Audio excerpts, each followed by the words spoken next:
చాకలి ఐలమ్మ గారి విగ్రహావిష్కరణ సభకు సభాధ్యక్షత వహిస్తున్న వారెల్లి శంకర్ గారికి మరియు వేదిక మీద ఉన్నటువంటి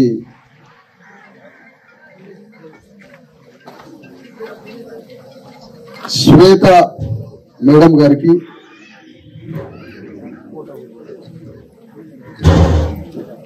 చాకలి ఐలమ్మ గారి నాలుగో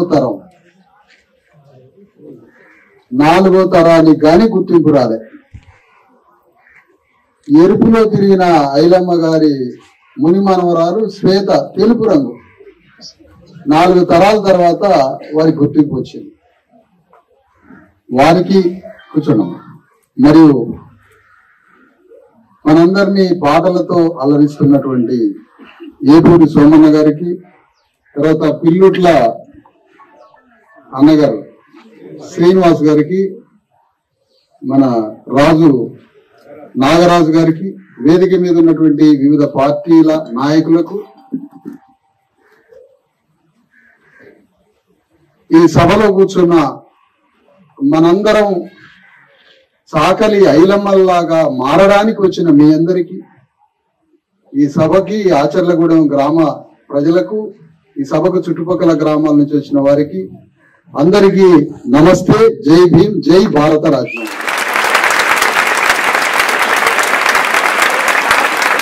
మానవ జీవితానికి అర్థం ఏంటమ్మా? మన బతుక్కి అర్థం ఏంటి? కోట్ల మంది చచ్చిపోతున్నారు, పీనిగలు తీసి మట్టిలో బారేస్తున్నారు, అక్కడితో ఆగిపోతుంది. కానీ 1985 తర్వాత కూడా చాలా మంది, కోట్ల మంది చనిపోయారు. వాళ్ళ గురించి ఎవరూ మాట్లాడుకోవట్లేదు. కానీ చాకలి ఐలమ్మ గురించి ఈరోజు ప్రపంచమంతా మాట్లాడుకుంటుంది. ఎందుకంటే ఒక పోరాటమే జీవితంగా, యుద్ధమే జీవితంగా ప్రయాణం చేసి సమాజంలో ప్రతి బాధిత వర్గం కోసం అండగా నిలబడి పోరాటం చేసిన మనుషుల్ని ఈ సమాజం గుర్తు పెట్టుకుంటుంది. అందుకని ఈరోజు చాకలి ఐలమ్మ ఒక ధృవతారగా మారిపోయింది. అట్లాంటి ధృవతారగా మారిపోయిన చాకలి ఐలమ్మని ఈరోజు మనందరం గుండెల్లో పెట్టుకున్నాం.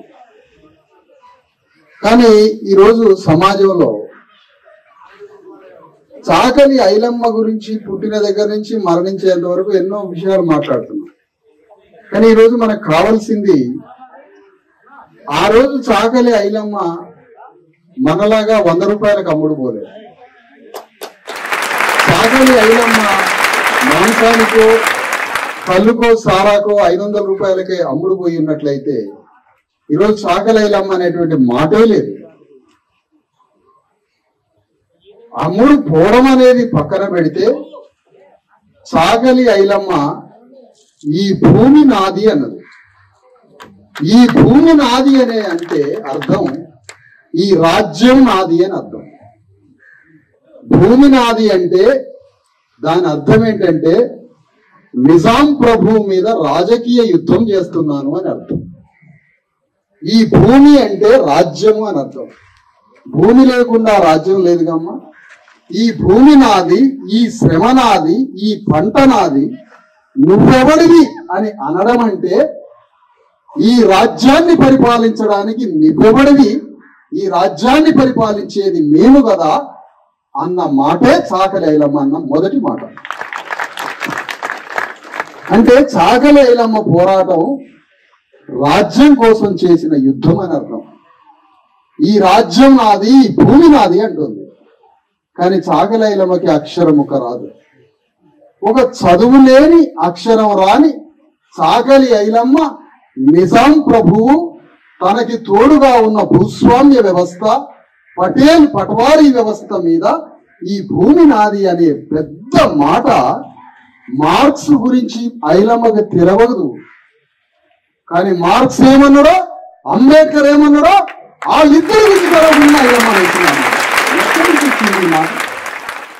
ఆమె శక్తిని చూసి, ఆమె పోరాట పటిమను చూసి తర్వాత అనేక ఉద్యమాలు ఆమె దగ్గరికి రావచ్చు.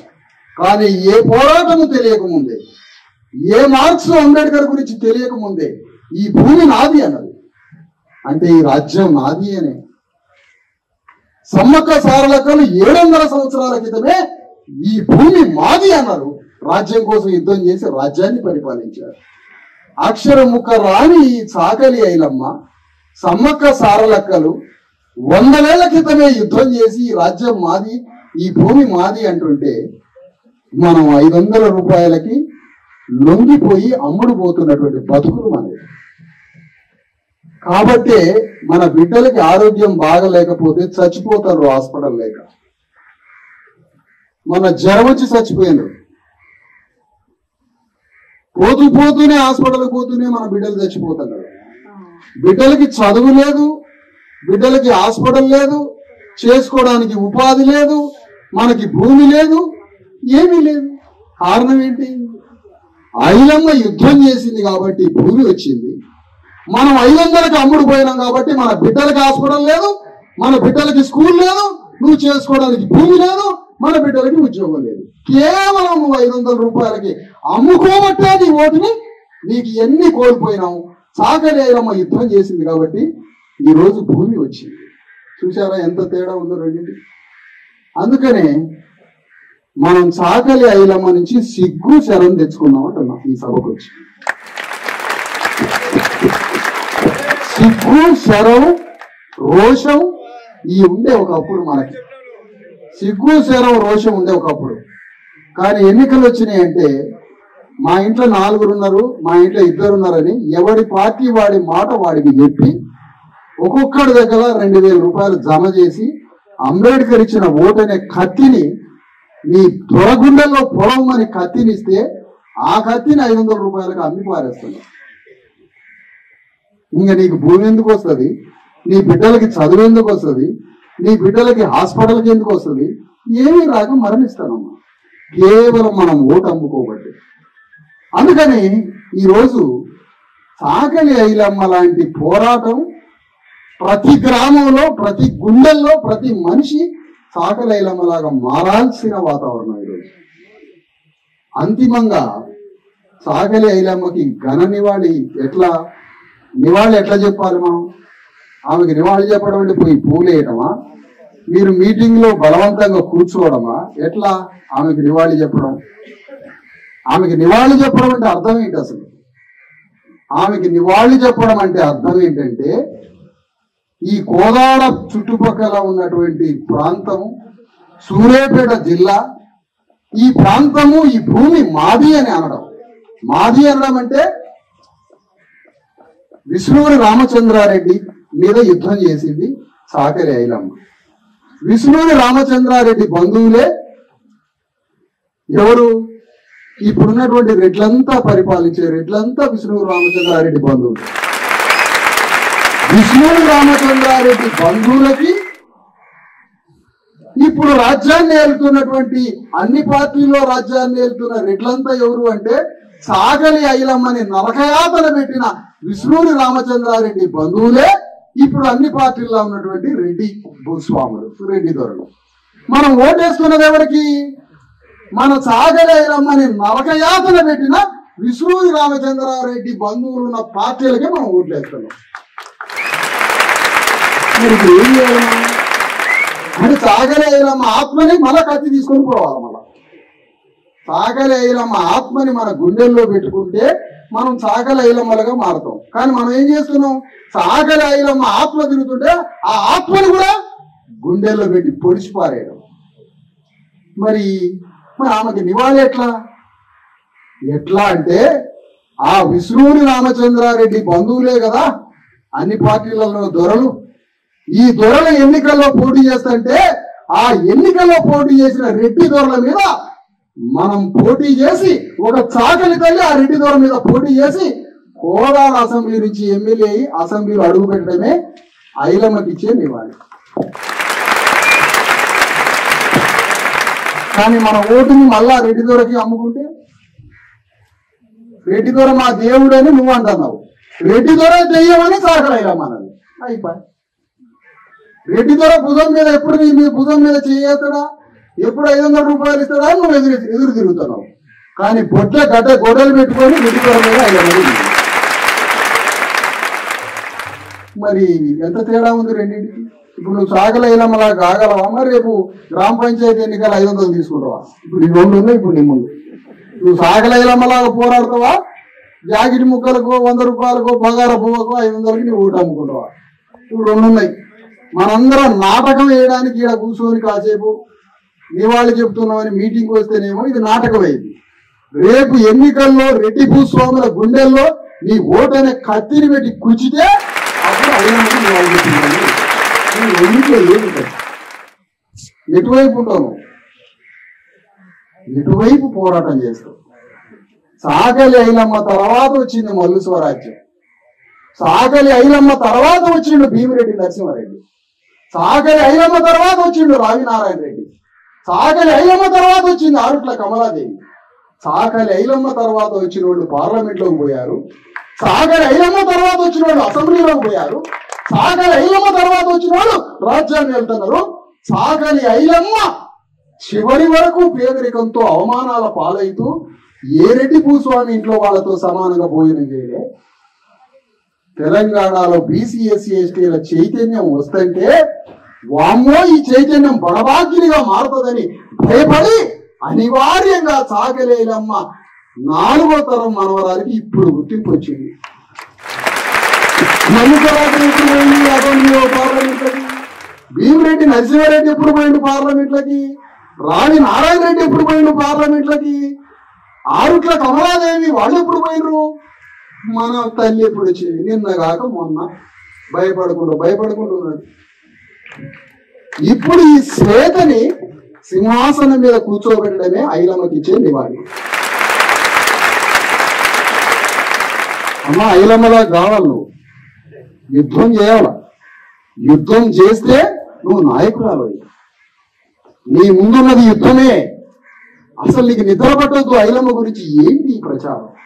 ఎక్కడో మెడ్రాస్ అవతల ఊర్లో ఐలమ్మ గురించి విగ్రహం వేసినట. మద్రాస్ అవతల దేశమంతా చెప్పుకుంటుంది ఆమె గురించి. అంటే నువ్వు నిర్ణయం ఏం తీసుకోవాలి ఇప్పుడు? నా తల్లి, నా అమ్మమ్మ 3వ తరం 4వ తరం ఆమె అంశం నువ్వు ఆ ఐలమ్మ యొక్క ఉద్యమాన్ని కొనసాగించాల్సిన బాధ్యత నీ నెత్తి మీద పెట్టుకొని 30 ఏళ్ళు యుద్ధం చేయాలి. మనం మదర్ తెరీసా అంటాం భారతదేశం. మదర్ తెరీసా అని అందరూ తెలిసి ఈ మాట. ప్రతి చాకలి తల్లి ఒక మదర్ తెరీసా అమ్మ. భారతదేశానికి ఒకే మదర్ తెరీసా. కానీ ఊర్లో 100 మంది సాగలోళ్ళు ఉంటే 100 మంది మదర్ తెరీసాలే. వాళ్ళు చేసిన షాకిరికి ఎంత అప్పు పడి ఉంటుందమ్మా తెలంగాణ? వాళ్ళు చేసిన షాకిరికి, సాగలోళ్ళు చేసిన షాకిరి అసలు అది షాకిరి కాదు. అసలు దాన్ని దేనితో కొలవాలి మనం? అంత పెద్ద చాకిరికి తెలంగాణ సాగలోళ్ళకి అప్పు పడ్డదమ్మా. ఆ అప్పుల మిత్తి కూడా ఇవ్వలే శ్వేతకి.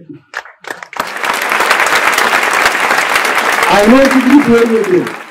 అది కూడా మిత్తిలో ఒక భావాల భాగం కూడా ఇవ్వాలి. ఇంకా అప్పు పడ్డది సాగలోళ్ళకి. ఈ దేశం, ఈ తెలంగాణ మాదిగోళ్ళకి అప్పు పడ్డది. ఈ దేశం తెలంగాణ సాగలోళ్ళకి అప్పు పడ్డది. కుమ్మరోళ్ళకు అప్పు పడ్డది.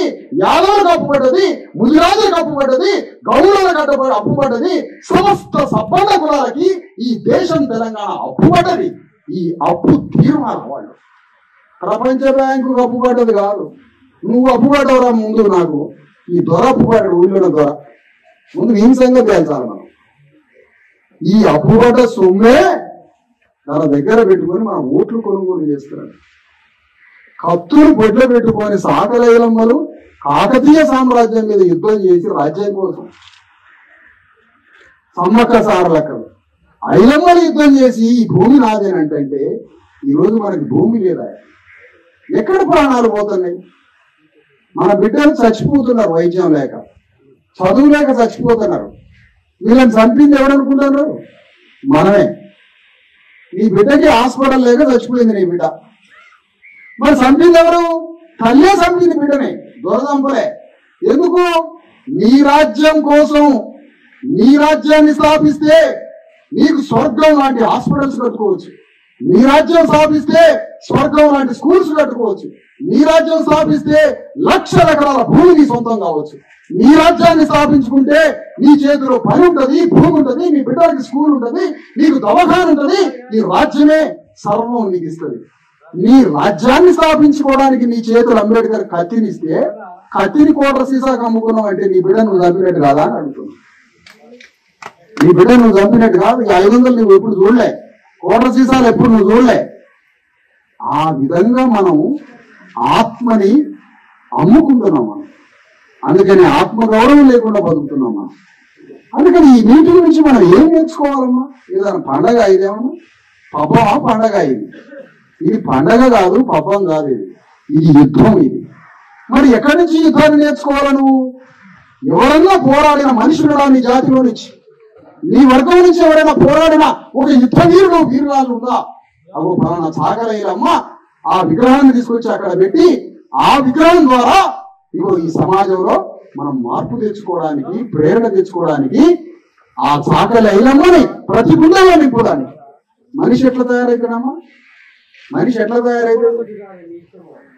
ఎట్లా తయారవుతాడంటే ఒక పోరాడిన మనిషిని గుండెల్లో పెట్టుకుంటే మనిషి తయారవుతాడు. అంటే వీరుడు అంటే ఎవరు? అమరవీరుడు అంటే అమర వీర వనిత చాకలయ్యమ్మ. అంటే ఆమెకు మరణం లేదు. మరణం లేదంటే ఆమె శరీరం భూమిలోకి పోయింది కదా. శ్వేత శారీరక వారసురాలు, మనం కూడా వారసులమే. చాకలయ్యమ్మ ఆశయానికి మనం వారసులం. మరి ఆమె ఆశయాన్ని ఎక్కడ పెట్టుకోవాలి? మన గుండెల్లో పెట్టుకోవాలి. చాకలయ్యమ్మ ఆశయాన్ని గుండెల్లో పెట్టుకోవాలి. ఎట్లా పెట్టుకోవాలి? అమరవీరుడు అంటే అమర వీర వనిత అంటే అర్థం వీరుడు ఎప్పుడు పుడుతూనే ఉంటాడు. ఎట్లా? ఆ వీరుడిని గుర్తు తెచ్చుకొని స్మరించుకొని పాట రూపంలో, మాట రూపంలో, పుస్తక రూపంలో, అక్షర రూపంలో ఆ వీరుల గురించి స్మరించుకుంటే ఆ వీరులు నీ గుండెలో మళ్ళీ పుడతారు. అట్లా వీరులకి మరణం లేకుండా మన గుండెలో పెట్టుకోవచ్చు. ఈ తెలంగాణ గడ్డ మీద చాకలి ఐలమ్మ ఒక పోరాట వనిత, సమ్మక్క సారలక్కలు పోరాట వనితలు, పండగ సాయన్న ముదిరాజ్ ఒక పోరాట వీరుడు. ఈ భూమి నాది అన్నాడు. సర్దార్ సర్వాయి పాపన్న గౌడు ఈ భూమి నాది అన్నాడు. చూశారా? చాకలి ఐలమ్మ ఈ భూమి నాది అన్నాడు. సమ్మక్క సారలక్కలు ఈ భూమి నాది అన్నాడు. కొండా లక్ష్మణ్ బాబూజీ ఈ భూమి నాది అన్నాడు. సర్వాయి పాపన్న గౌడు ఈ భూమి నాది అన్నాడు. పండగ సాయన్న ఈ భూమి నాది అన్నాడు. అంబేద్కర్ ఈ భూమి నాది అన్నాడు. జ్యోతిరావు పులే ఈ భూమి పుత్రులం అన్నాడు. ఈ మాటలు చాలదా మనం ఓటు అమ్ముకోకుండా రాజ్యాన్ని తెచ్చుకోవడానికి అని అడుగుతాం. అందుకనే మన ఓటు అమ్ముకోవద్దమ్మా. అంతకన్నా పాపము పని ఈ ప్రపంచంలో ఇంకోటి లేదమ్మా. అంతకన్నా నీచము పని, పాపం పని ఇంకోటి లేదమ్మా. కోట్ల రూపాయలు మన రక్తంతో సంపాదించి కోట్ల రూపాయలు ఎన్నికల్లో ఖర్చు పెట్టి మనకు హాస్పిటల్ కట్టియట్లేదమ్మా వాళ్ళు. ఒక దవాఖాన లేదమ్మా, కోట్ల మంది చచ్చిపోతున్నారు. స్కూల్ పిల్లలకి పౌష్టికాహారం లేదమ్మా, బిడ్డలకి స్కూల్ అంత బలమైన పౌష్టికాహారం లేదమ్మా. 37 రూపాయలతోటి 3 పూటలు బతకాలటమ్మా. వాడికి 1000 కోట్ల రూపాయలు కావాలట. నీ బిడ్డకి 37 రూపాయలు ఇస్తారట 3 పూటలు తినడానికి హాస్టల్. 37 రూపాయలా? ఏందమ్మా ఇది? రాజ్యమా ఇంకేమన్నా? మనకి దవాఖాన లేదా? పాడుపడ్డ స్కూల్ ఉండే, మనకు హాస్పిటల్ లేదా? ఏమి లేదా? ఎట్లా బతకాలి మరి? అందుకనే నీ శ్రమ నీ లాభం ఏదో మిగుతున్నారు అవతల. అందుకని ఈ రాజ్యాన్ని తీసుకోవాలి మనం. అదే మనం ఐలమ్మకి ఇచ్చే నివాళి. ఐలమ్మ ఆత్మ పైనుంచి చూస్తుంది మనం ఏం చేస్తామా అని. ఏం చేస్తాను అంటే ఈ జనమంతా ఓట్ల కమ్ముడు పోతారు. ఎంత ఏడ్చుంటుంది పైన ఆత్మ. నా పోరాటాన్ని కొనసాగించేవాళ్ళు ఒక్కడు లేరు కదా అని ఆకాశం అంతా కండ్లేసుకొని పైనుంచి చూస్తుంది కదా ఐలమ్మ. చాకలైలమ్మ పైనుంచి చూస్తుంది కదా. మనమంతా ఎన్నికలప్పుడు హెలికాప్టర్ వేసుకొని చూస్తుంది అనుకోవాలి పైనుంచి. మనమంతా టకా టకా 500 తీసుకొని ఇంట్లో రాసుకుంటాం. ఛీ అమ్మ నా వారసులు వీళ్ళ అనుకుంటున్నాం. మరి అంతే అమ్ముడు పోదామా? అందుకనే మన ఓటు అనే ఖడ్గంతో చాకలి ఐలమ్మ మీద పోరాడి చాగల ఐలమ్మని ఎవరైతే అణిచివేసిన విష్ణుడు రామచంద్రారెడ్డి, ఆయన వర్గం, ఆయన కులానికి సంబంధించిన బంధువర్గం అంతా ఒకే వర్గం, వాళ్ళు అనేక రాజకీయ పార్టీల్లో ఉండి మన మీద పెత్తనం చేస్తున్న చాగలి ఐలమ్మని అణిచివేసిన విష్ణుడు రామచంద్రారెడ్డి వర్గమంతా కాంగ్రెస్ పార్టీ, టిఆర్ఎస్ పార్టీ, అనేక బీజేపీ, అనేక పార్టీలో ఉన్నటువంటి ఆ త్వరల మీద నీ ఓటని ఖడ్గంతో యుద్ధం చేసి నీ రాజ్యాన్ని స్థాపించడమే ఐలమ్మ ఆత్మకిచ్చే నివాళిని మరొకసారి తెలియజేస్తూ, ఆమె వారసురాలైన ఈ శ్వేత ఒక 20 ఏళ్ల లక్ష్యం పెట్టుకొని అతిపెద్ద పోరాటం చేసి మనందరికీ ధృవతారగా నిలవాలని కోరుకుంటున్నాను.